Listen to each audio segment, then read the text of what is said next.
We all know social media can shape how we understand things, especially now in this age of virality and sensationalism. Sometimes the things we see the most are not the full picture, and camping in the outdoors is a perfect example of that.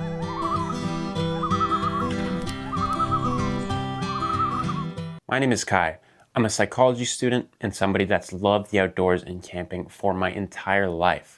Today I'd like to talk about why camping isn't just for hardcore hikers, extreme adventurers, or lifelong outdoorsy people. Camping is for everyone. Now, if this sounds obvious to you, that's totally okay. Sometimes we just need a little reminder that what goes viral online and what gets clicks is not always what represents real life. And when it comes to camping and the outdoors, what kind of content do we usually see online? What gets the most views? Well, it's usually survival challenges, intense weather conditions, mountaineering, and long backcountry expedition. Don't get me wrong, these things are awesome, but what you're seeing are very experienced people. They have worked up to that level of intensity and skill over many, many years. The point being, that's not where people start. And that's not even where most people want to reach. A lot of people just want to go outside or go camping to relax and to have fun, and not to do something super intense and challenging. And that's something we have to remind ourselves of. The outdoors doesn't always have to be this challenge, this thing that pushes you all the time. It can just be a fun, reconnecting, safe experience. I've talked to a lot of beginners and I've helped a lot of people get into camping. The biggest thing that beginners don't realize is that you get to set the difficulty level. Camping is not one fixed extreme experience. It's a spectrum, and you can fall anywhere you'd like along this spectrum of difficulty or intensity. Most people camp comfortably at organized campgrounds with real facilities like flushing toilets, showers, lighting, picnic areas with picnic tables, and they do it and they have a lot of fun.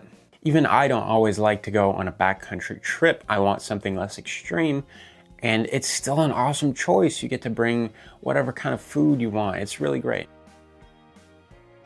And that brings us to my next point. Even if you don't feel like you know anything about camping right now, that's okay. None of us started knowing anything about camping.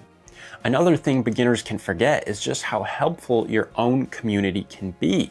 One of the best ways to get started in camping and the outdoors is to learn from somebody who is experienced and has gear, and that is willing to help you along in the process. When I first started camping without my family, I didn't own any of my own gear, but I was lucky. My dad let me borrow his equipment, and he even came with me on my first backcountry trip. He taught me how to use a lot of that equipment and honestly gave me the confidence to even venture out into the backcountry. So if you can start alongside somebody, a parent, a friend, a colleague, a sibling, just anybody you can find out there that can help you start the process. If you can do this, you'll already be in a perfect position. Support and experience are honestly just so priceless when you're a beginner.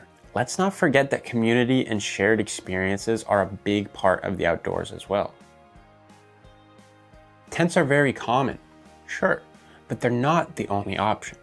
If the idea of sleeping in a tent feels scary or uncomfortable right now, that doesn't mean that camping is not for you. All that it means is that you haven't found where you fall along that spectrum that we mentioned before. It's really all about finding your comfort zone at every single phase of the planning stage.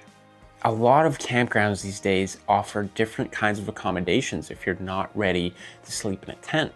They have cabins, yurts, lodges. These offer beginners a way to step into nature at their own pace. You get to choose what makes you comfortable. And no matter what you choose, the important part is that you're getting out there, that you're building your level of experience. Oftentimes we tend to think of camping as this one activity, this one event, but in reality, it's a launch pad, it's a starting point for you to go and do other activities outside. Once you're at your campsite or your lodge or cabin or whatever it might be, you get to once again customize your experience out there and choose whatever you want to do. If you're in that mood, you can just sit and read with a warm drink. If you're feeling like you have a bit more energy, you can go on a walk or a hike or go canoeing, kayaking, all these sorts of things. Or maybe you want to lean more into your artistic side. You can practice your hand at nature photography. You can practice painting or drawing, anything like that. If you're in the mood for a movie, you can even watch one in your tent at night. Of course, if we're respecting others and keeping the volume at an acceptable level. So there is no outdoorsy personality type because there is no minimum skill requirements for enjoying trees, lakes, the clouds. There's no barrier for enjoying being in nature.